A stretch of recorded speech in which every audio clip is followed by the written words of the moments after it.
કેમ છો વિદ્યાર્થી મિત્રો? મજામાં?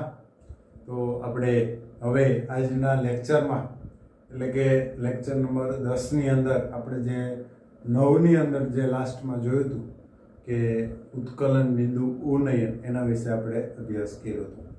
તો હવે એના પછી આજના લેક્ચરમાં આપણે અભ્યાસ કરવાનો છે ઠારણ બિંદુ અવનયન.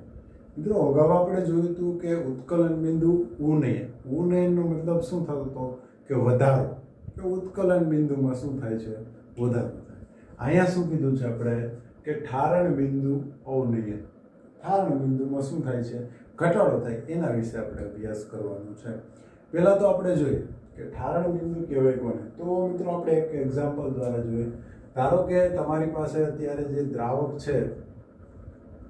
છે એ પ્રવાહી છે અને કેવો છે? બાષ્પશીલ છે. કેવો છે? બાષ્પશીલ. એની અંદર હું કોઈ પણ દ્રાવ્ય ઘન પદાર્થ એની અંદર ઉમેરું અને એ કેવો છે? અબાષ્પશીલ છે. કેવો છે? અબાષ્પશીલ. આ છે પ્રવાહી, આ છે ઘન. તો દ્રાવણ કેવું બનશે? ઓબ્વિયસલી છે દ્રાવણ છે એ પ્રવાહી બનશે. દ્રાવણ છે એ કેવું છે? પ્રવાહી બનશે. જોજો મિત્રો, અહીંયા દ્રાવણ શું કામ પ્રવાહી બને? તો કે આપણો જે દ્રાવ્ય પદાર્થ છે એ અબાષ્પશીલ છે, નહીં કે ઓગળે નહીં એવો છે.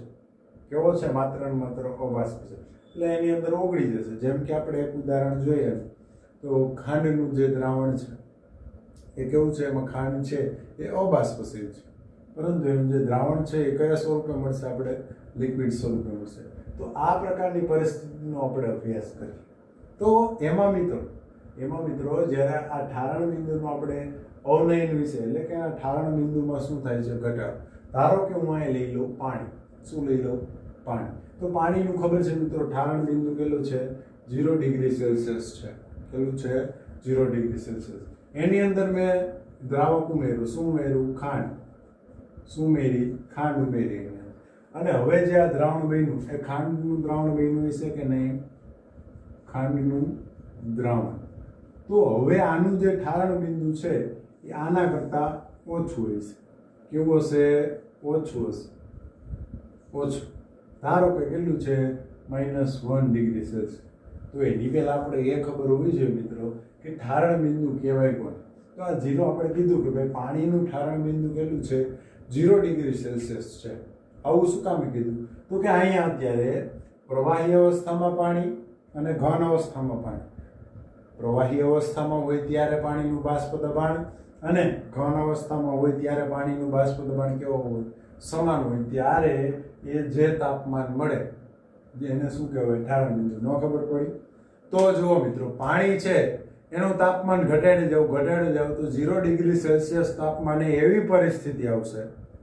0 ડિગ્રી સેલ્સિયસ તાપમાને એવી પરિસ્થિતિ આવશે તો કે પાણીના જેટલા અણુ છે એ ઘનમાં રૂપાંતર થતા હશે, એટલા જ અણુ ઘનમાંથી શેમાં રૂપાંતર થતા હશે? પ્રવાહી. શેમાં? પ્રવાહી. તો મિત્રો ખબર છે કે 0 ડિગ્રી સેલ્સિયસ તાપમાને પાણી છે એ બરફ સ્વરૂપે ફેરવાય. તો મિત્રો હજી તમે તાપમાન ઘટાડી જાઓ, ધારો કે હજી તમે તાપમાન ઘટાડી જાઓ તો ઘનમાંથી મિત્રો કંઈ મોટો કઠણ ઘન બનતો નથી. તો એનો મતલબ શું થાય?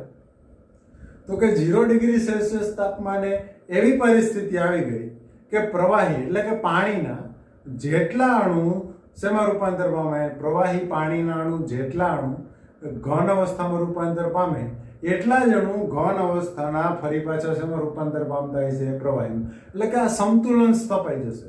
તો આ જે જગ્યાએ આ સંતુલન સ્થપાય એ તાપમાનને શું કહેવાય? એનું ઠારણ બિંદુ કહેવાય. શું કહેવાય? એનું ઠારણ બિંદુ. ખબર પડે? તો આ ઠારણ બિંદુમાં શું થાય છે? ઘટાડો. ધારો કે આપણે ઉદાહરણ લીધું કે દ્રાવક છે એ 0 ડિગ્રી સેલ્સિયસ તાપમાન, 0 ડિગ્રી દ્રાવક એટલે કે પાણી છે એ 0 ડિગ્રી સેલ્સિયસ તાપમાને શું છે? એનું ઠારણ બિંદુ છે. તો હવે હું અહીંયા દ્રાવણ આવશે. તો આ જે દ્રાવણ છે, ખાંડનું જે દ્રાવણ છે એનું ઠારણ બિંદુ એને મારે જો બરફમાં રૂપાંતર કરવું હોય તો કેટલા તાપમાને? ધારો કે -1 ડિગ્રી સેલ્સિયસ તાપમાને એને લઈ જવું પડે. કે જેથી એવી પરિસ્થિતિ આવી જશે કે એના પ્રવાહીના અણુ જેટલા ઘનમાં રૂપાંતર પામતા હશે એટલા જ ઘનના અણુ પાછા શેમાં રૂપાંતર પામતા હશે? પ્રવાહીમાં. રેડી? તો આને શું કહેવાય? એનું ઠારણ બિંદુ કહેવાય. અને આપણે જોયું મિત્રો કે ઠારણ બિંદુમાં એના ઠારણ બિંદુમાં શું થયો? ઘટાડો થયો. શું થયો? ઘટાડો. એટલા માટે એને શું કીધું? ઠારણ બિંદુ અવનય. કે આવી પરિસ્થિતિમાં દ્રાવક કરતા દ્રાવણનું ઠારણ બિંદુ કેવું હશે? ઓછું હશે. અગાઉ મિત્રો આપણે જોયું હતું એમાં એનું ઉત્કલન બિંદુ કેવું થતું હતું? વધારે થતું હતું. કેવું થતું હતું? વધારે થતું હતું. તો આને મિત્રો જે દ્રાવકનું જે ઠારણ બિંદુ છે, જે ઠારણ બિંદુ છે એને ધારો કે હું TF નોટ કહી દઉં. કે એફ કેમ?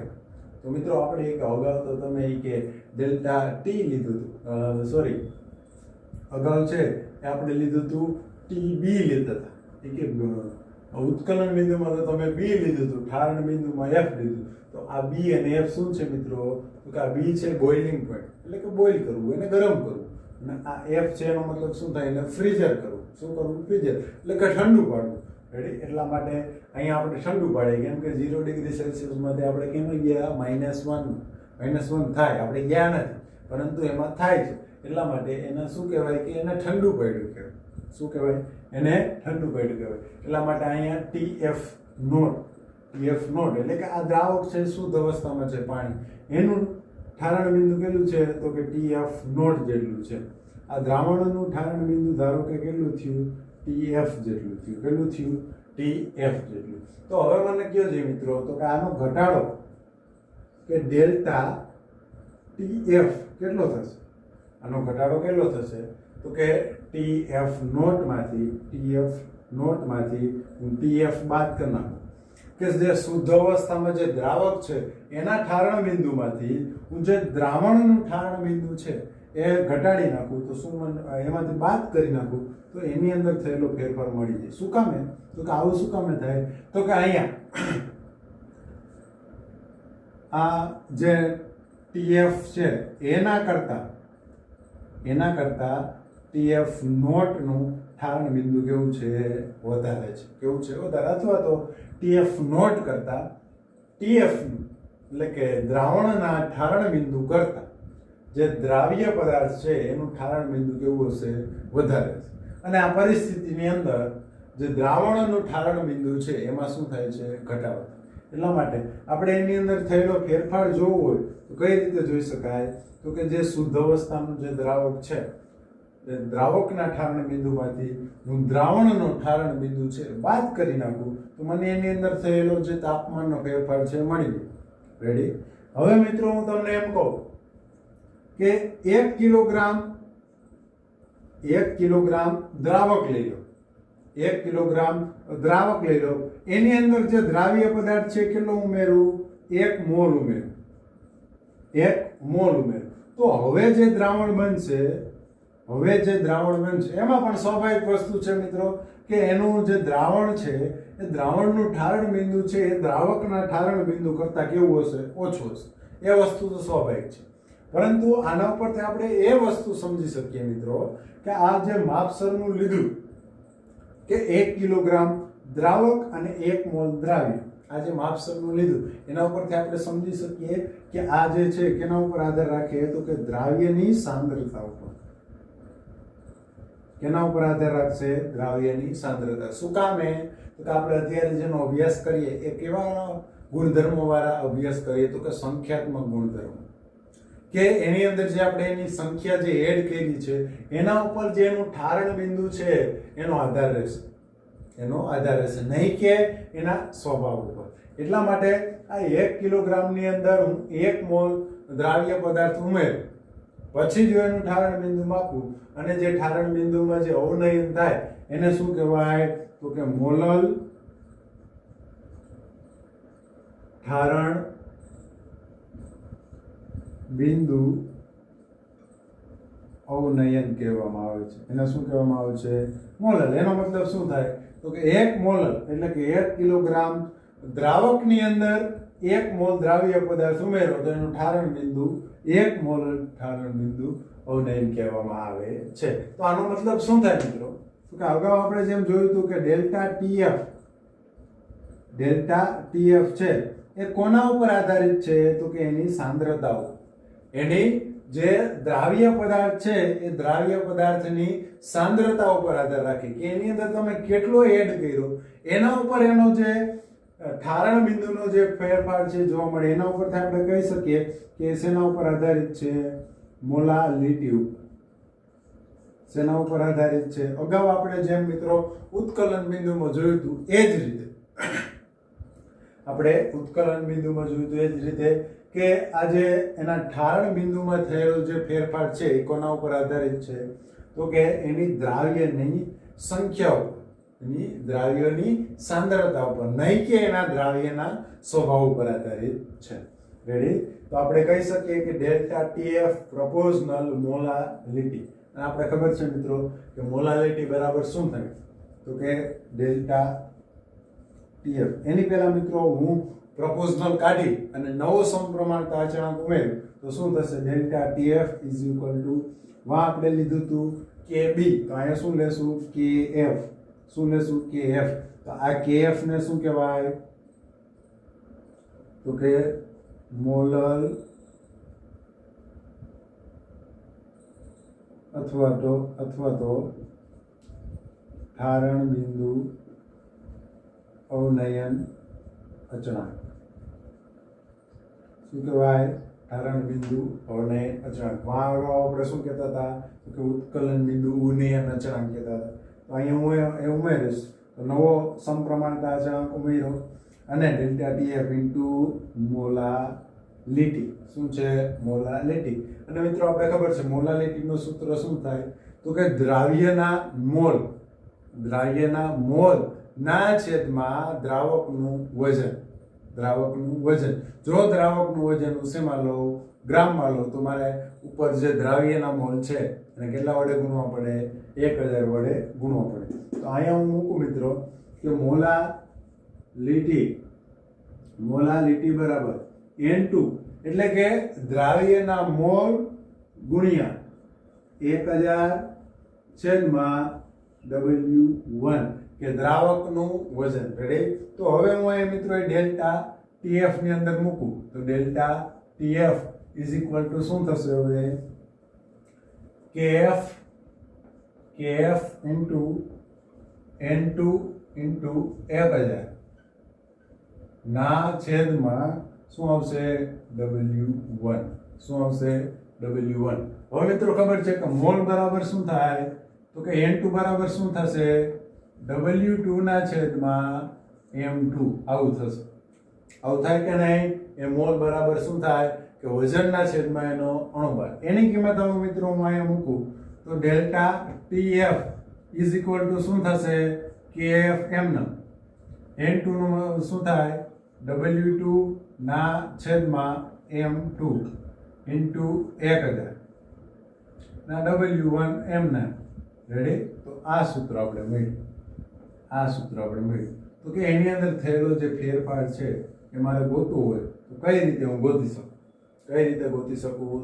તો કે delta T F is equal two KF into W2 into 1000 ના છેદમાં M2 ઇન્ટુ W1. આ 1000 હોય એટલે મિત્રો ધ્યાન રાખવાનું કે આ 1000 છે કેટલા માટે છે?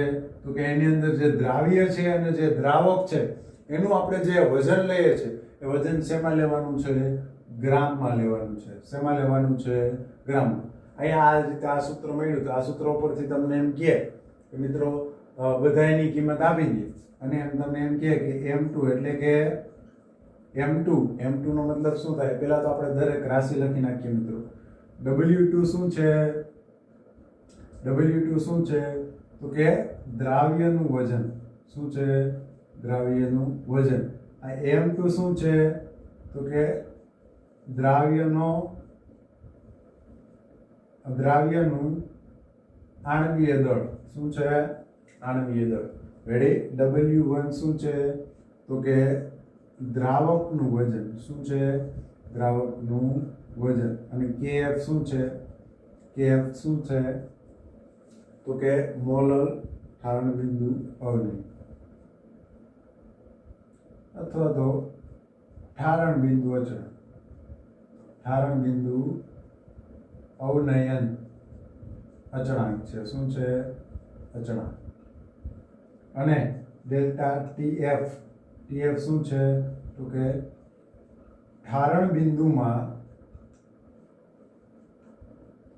થતો ફેરફાર. શું છે? ઠારણ બિંદુમાં થતો ફેરફાર છે. રેડી? તો અહીંયા મિત્રો આ સૂત્ર ઉપરથી તમને એમ કે ડેલ્ટા ટીએફ છે એના બરાબર કેએફ ઇન્ટુ W2 ઇન્ટુ 1000 ના છેદમાં M2 ઇન્ટુ W1. રેડી? આવું છે. તમને એમ કે આ બધાની કિંમત આપી દે, એમ કે M2 છે મેળવો. M2 એટલે કે શું છે? દ્રાવકનું આણ્વીય દળ મેળવો. તો M2 બરાબર શું થશે?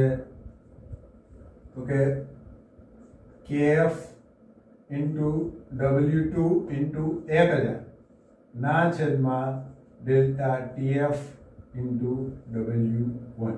રેડી?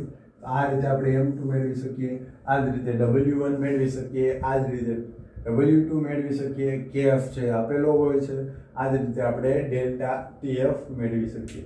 રેડી? તો આના ઉપરથી મિત્રો તમને જે ગ્રાફ આપ્યો છે તમારી બુકની અંદર એ ગ્રાફ જોજો, અને એની અંદર એમ કીધું છે માત્ર ને માત્ર કે ડેલ્ટા TF કેટલો ફેરફાર થયો. પહેલા શું લીધું? તો કે જે દ્રાવકનું જે ઠારણ બિંદુ છે એના ઉપરથી ગ્રાફ દોર્યો, દ્રાવકના ઠારણ બિંદુ ઉપરથી ગ્રાફ દોર્યો. ત્યારબાદ જે દ્રાવણ છે દ્રાવણના ઠારણ બિંદુ ઉપરથી ગ્રાફ દોર્યો. પછી જોયું કે આ બંને વચ્ચે તાપમાનના કેટલો ફેરફાર આવે. આપણે અહીંયા જોઈએ મિત્રો કે અહીંયા પહેલા જે દ્રાવક હતું એનું ઠારણ બિંદુ કેટલું છે? 0 ડિગ્રી સેલ્સિયસ છે. પછી મેં દ્રાવણનું ઠારણ બિંદુ માપ્યું તો કેટલું થયું? -1. તો અહીંયા મને કહ્યું છે આ જે દ્રાવણ જે આ પરિસ્થિતિ છે એ પરિસ્થિતિની અંદર જે દ્રાવણ છે એ દ્રાવણ અને આ દ્રાવક જે આ બંને વચ્ચે જે ઠારણ બિંદુમાં થયેલો ફેરફાર છે એ કેટલાનો થયો? કેટલાનો ફેરફાર થયો? તો કે -1. એટલે કે 1 ડિગ્રી સેલ્સિયસ. 0 માંથી શેમાં ગયા? 0 માંથી શેમાં ગયા? -1. આપણે અહીંયા એની કિંમત મૂકીએ, તો કે ડેલ્ટા TF 0 કેટલું છે? 0 ડિગ્રી સેલ્સિયસ છે. કેટલું છે? 0 ડિગ્રી સેલ્સિયસ. પછી આ માઇનસ, પછી અહીંયા કેટલું છે? -1. તો કેટલું થયું? 0 + 1 એટલે કે 1 ડિગ્રી સેલ્સિયસ તાપમાનમાં ફેરફાર થયો. એના ઠારણ બિંદુ દ્રાવકમાંથી એના દ્રાવકમાંથી એના દ્રાવણના ઠારણ બિંદુમાં કેટલો ફેરફાર થયો? 1 ડિગ્રી સેલ્સિયસનો ફેરફાર થયો. આ વસ્તુ છે એ તમને ગ્રાફ દ્વારા દોરી અને સમજાવી છે. ગ્રાફ છે એ જોજો નિરાતે કમ્પ્લીટ, એમાં સમજાઈ જશે. એટલા બધા આ બંનેના ગ્રાફ છે એ એટલા બધા કાંઈ અઘરા છે નહીં. રેડી? તો હવે મિત્રો આપણે આ જે ઠારણ બિંદુના, જેમ આપણે ઉત્કલન બિંદુ ઉન્નયન વિશેના જે એક્ઝામ્પલ જોયા હતા એ જ રીતે આપણે આ ઠારણ બિંદુનું જે અવનયન છે, જે ઠારણ બિંદુમાં જે ઘટાડો થાય છે એનો આપણે શું કહેવાય કે એના સૂત્ર ઉપરથી એના જે એક્ઝામ્પલ છે એનો આપણે હવે અભ્યાસ કરીએ. તો રેડી? આ મિત્રો વાત થઈ હતી ઠારણ બિંદુ અવનયન અને મોલલ ઠારણ બિંદુ અચળાંક વિશે આપણે અભ્યાસ કર્યો. ત્યારબાદ મિત્રો એના જે મસ્ત એક્ઝામ્પલ છે એના વિશે આપણે અભ્યાસ કરીએ. તો એમાં પહેલા જે બીજું એક્ઝામ્પલ છે એ જોજો. તો જોઈએ એક્ઝામ્પલ શું કહે છે? તો કે 1 ગ્રામ અવિદ્યુત વિભાજ્ય દ્રાવ્ય છે એ કેટલા ગ્રામ છે? 1 ગ્રામ. તો દ્રાવ્ય માટે આપણે શું શબ્દ વાપરીએ? W2. તો એ કેટલું છે? 1 ગ્રામ છે. કેટલું છે? 1 ગ્રામ છે. કે જે 50 ગ્રામ બેન્ઝીનમાં ઓગાળવામાં આવ્યું. 50 ગ્રામ બેન્ઝીન એટલે કે W1 દ્રાવક છે એ કેટલું છે? 50 ગ્રામ છે. કેટલું છે? 50 ગ્રામ છે. એની અંદર ઓગાળવામાં આવ્યું છે. તો તે બેન્ઝીનના ઠારણ બિંદુમાં 0.40 કેલ્વિનનો ઘટાડો દર્શાવે છે. કે એની અંદર જે હવે એનું માપ્યું તો બેન્ઝીનનું જે ઠારણ બિંદુમાં ઘટાડો છે એ કેટલો દર્શાવ્યો? તો કે 0.40 કેલ્વિનનો ઘટાડો દર્શાવે. એનો મતલબ શું થાય મિત્રો? તો કે હવે એના ઠારણ બિંદુમાં ફેરફાર કેટલો થયો? તો કે 0.40 કેલ્વિનનો ફેરફાર થયો. કેટલો થયો? 0.40 કેલ્વિનનો. તો અહીંયા જે ફેરફાર થયો એને આપણે આ રીતે દર્શાવતા હતા ડેલ્ટા TF. તો ડેલ્ટા ટીએફ નું મૂલ્ય કેટલું છે તો કે 0.40 કેલ્વિન.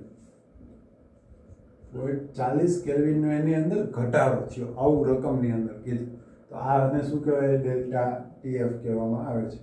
તો બેન્ઝીનનું ઠારણ બિંદુ અવનયન અચળાંક, બેન્ઝીનનો ઠારણ બિંદુ અવનયન અચળાંક એટલે કે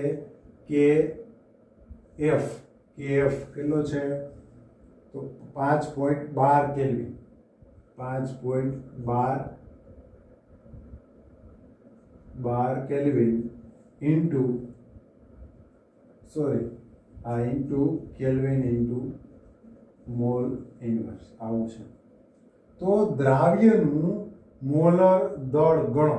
તો દ્રાવ્યનું મોલર દળ ગણવાનું છે. દ્રાવ્ય માટે આપણે શું વાપરતા હતા? M2. આપણે M2 ગણવાનું છે. રેડી? તો M2 છે એનું સૂત્રનું કરતા બનાવીને ડાયરેક્ટ એને સૂત્ર મૂકું તો શું થશે? KF ઇન્ટુ W2 ઇન્ટુ 1000 ના છેદમાં ડેલ્ટા TF ઇન્ટુ W1. હવે જોજે KF નું મૂલ્ય આપેલું છે, W2 આપેલું છે, 1000 છે, ડેલ્ટા TF આપેલું છે, W1 આપેલું છે. તો ડાયરેક્ટ કિંમત મૂકવાની છે મિત્રો. તો KF નું મૂલ્ય કેટલું છે? 5.12. W2 કેટલું છે?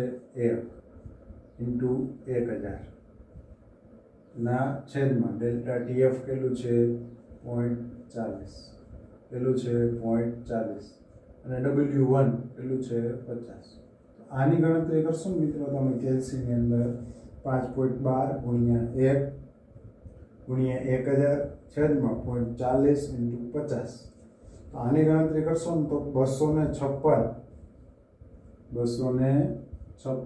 ગ્રામ ઇન્ટુ મોલ ઇન્વર્સ આવશે. શું કામે?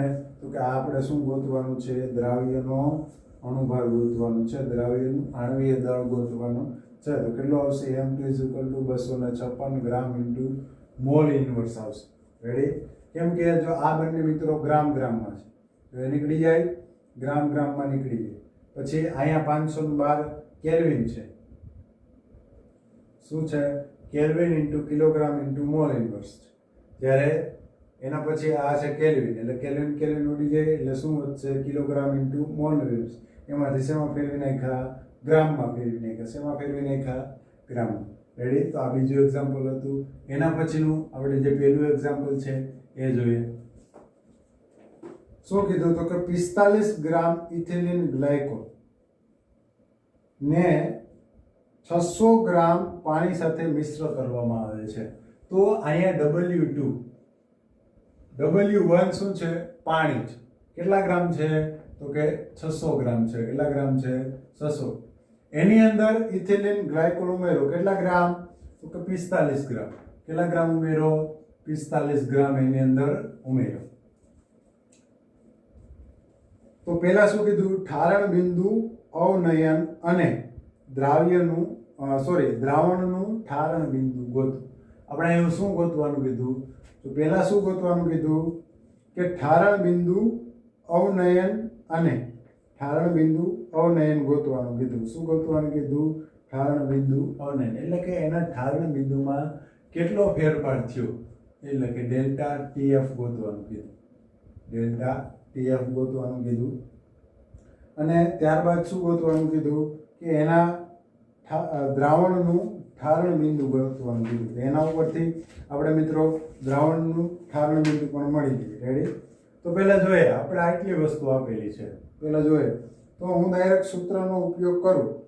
કયા સૂત્રનો ઉપયોગ કરશું મિત્રો અહીંયા? તો કે delta TF is equal two KF into molarity. આ સૂત્રનો ઉપયોગ કરશું. શું કામે આ સૂત્રનો ઉપયોગ કરશું? શું કામે નહીં ઓલા સૂત્રનો ઉપયોગ કરીએ? તો કે રકમની અંદર શું આપણે ગોતવાનું કીધું મિત્રો? તો કે ઠારણ બિંદુ અવનયન એટલે કે ડેલ્ટા TF ગોતવાનું કીધું. અને એની અંદર શું આપેલું છે? માત્ર ને માત્ર આપણે W2 અને W1 તો કે દ્રાવક અને દ્રાવ્યના વજન આપેલું છે, બાકી કાંઈ આપેલું છે નહીં. તો આપણે આ રીતે પણ ડાયરેક્ટ આપણે જે ઠારણ બિંદુ અવનયન છે એ મેળવી શકીએ. અને ત્યારબાદ શું કીધું? તો કે દ્રાવણનું દ્રાવણ એટલે કે દ્રાવણ માટે આપણે TF કેટલું થાય એ ગણવાનું છે.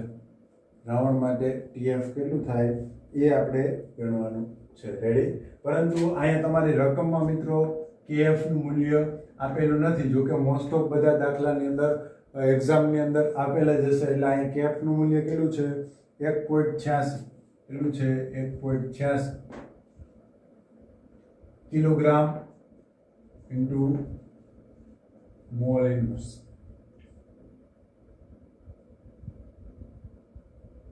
રેડી? KF નું મૂલ્ય આટલું આપેલું છે. તો અહીંયા મિત્રો આપણે ડેલ્ટા TF ઉપરથી આપણે KF નું મૂલ્ય આપેલું છે.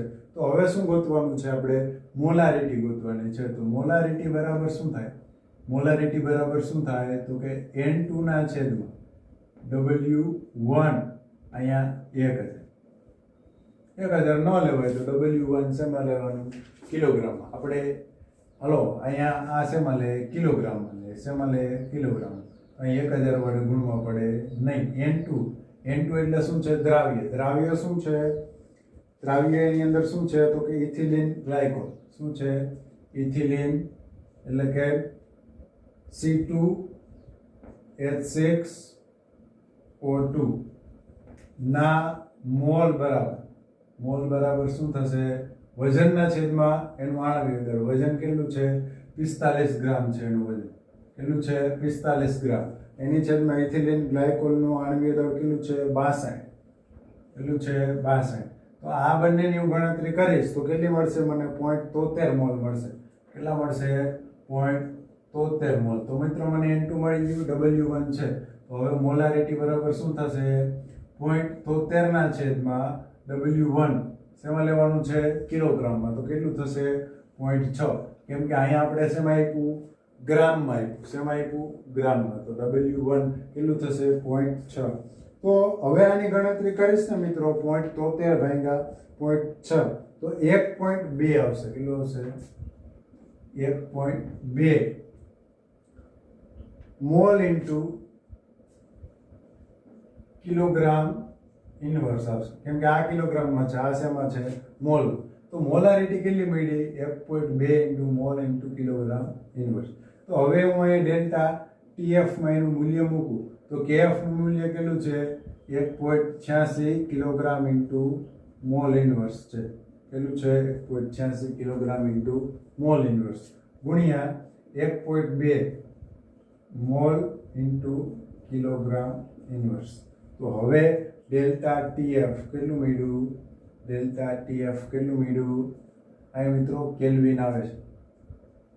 અગાઉ છે જોઈએ કે લાઈન કેલ્વિન આવે છે. રેડી? તો ડેલ્ટા TF હવે આની ગણતરી કરીશ તો કેટલી મળશે મને? 2.2. કેટલું મળશે? 2.2 કેલ્વિન મળશે. તો અહીંયા ડેલ્ટા TF કેટલું મળ્યું? 2.2 કેલ્વિન મળ્યું. કેટલું મળ્યું? જે આપણે પહેલો જવાબ છે કે ઠારણ બિંદુ અવનયન. તો ઠારણ બિંદુ અવનયન કેટલું મળ્યું? 2.2 કેલ્વિન. હવે આપણે ગણવાનું શું છે? તો કે દ્રાવણનું ઠારણ બિંદુ ગણવાનું છે. આપણે ગણવાનું શું છે? ડેલ્ટા. તો હવે આપણે ડેલ્ટા TF બરાબર શું થાય? તો કે TF નોટ માઇનસ TF. તો અહીં TF ને હું સૂત્રનો કરતા બનાવું. TF ને સૂત્રનો કરતા બનાવીશ તો શું થશે? ઓલું બરાબર ની આ સાઈડ આવશે તો શું થાય? ડેલ્ટા TF પ્લસ આનું બરાબર ની આ બાજુ લઈએ. ડેલ્ટા TF ને બરાબર ની આ બાજુ. કેમ કે મારે ડેલ્ટા TF ને સૂત્રનો કરતા બનાવવાનું છે. તો delta TF is equal to TF nought minus delta TF. તો હવે TF નોટ એ શું છે મિત્રો? તો કે શુદ્ધ અવસ્થામાં જે દ્રાવક છે એનું ઠારણ બિંદુ છે. તો મિત્રો આપણે અહીંયા શુદ્ધ અવસ્થામાં જે દ્રાવક છે શું કીધું? પાણી. તો પાણીનું ઠારણ બિંદુ મને ખબર છે કેટલું છે? 0 ડિગ્રી સેલ્સિયસ એટલે કે 273 કેલ્વિન છે. કેટલું છે? 273 કેલ્વિન. કેલ્વિનમાં કેમ લીધું? તો કે અહીંયા ડેલ્ટા TF છે મિત્રો આપણી પાસે શેમાં છે? કેલ્વિનમાં છે. એટલા માટે હવે હું 273 કેલ્વિનમાંથી 2.2 કેલ્વિન બાદ કરી નાખું તો મને શું મળી જાય? દ્રાવકનું ઠારણ બિંદુ મળી. શું મળી જાય? દ્રાવકનું ઠારણ બિંદુ. તો TF બરાબર શું થશે? આની ગણતરી કરશો તો તો 273 માંથી કેટલું થશે 270.95 કેટલું થશે 270.95 કેલ્વિન થશે। તો હવે મને કહો જે મિત્રો આમાં દ્રાવકના ઠારણ બિંદુ કરતા જે દ્રાવ્યનું ઠારણ બિંદુ છે એમાં વધારો થયો કે ઘટાડો થયો? આપણે અભ્યાસ કોનો કર્યો તો કે ઠારણ બિંદુ અનયનનો અભ્યાસ કરી। તેનો મતલબ શું થાય કે એના ઠારણ બિંદુમાં ઘટાડો થાય। તો અહીંયા પાણીનું ઠારણ બિંદુ કેટલું હતું 273 કેલ્વિન, એની અંદર ઇથિલિન ગ્લાયકોલ નાખ્યું તો હવે એનું ઠારણ બિંદુ માપ્યું તો કેટલું થયું 2.70।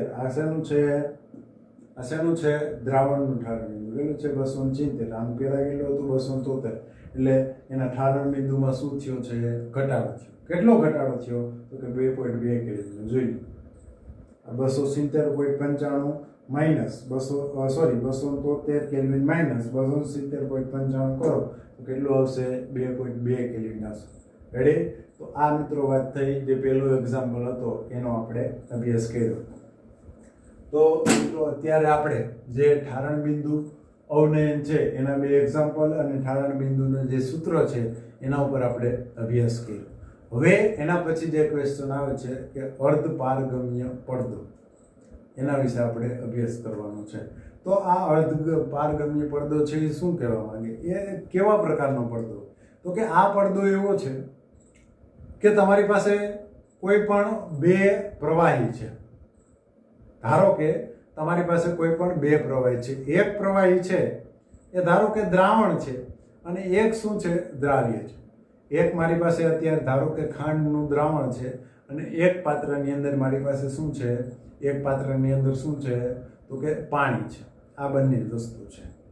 તો હવે મિત્રો આ બંનેને મારે મિક્સ કરવા હોય, આ બંનેને મિક્સ કરવા હોય તો હું આ બંને વચ્ચે ધારો કે હું પારગમ્ય પડદો રાખી દઉં, પારગમ્ય જે અર્ધ પારગમ્ય જે પડદો છે એને હું રાખી દઉં। આ અર્ધ પારગમ્ય પડદાનો કાર્ય શું તો કે એનું કાર્ય એ તો કે જે દ્રાવ્યના અણુ છે એને નીકળવા દેતો નથી, માત્ર ને માત્ર કોને નીકળવા દઈએ દ્રાવકના જે અણુ છે એને નીકળવા દઈએ। એને શું કહેવાય અર્ધ પારગમ્ય પડદો કહેવામાં આવે છે।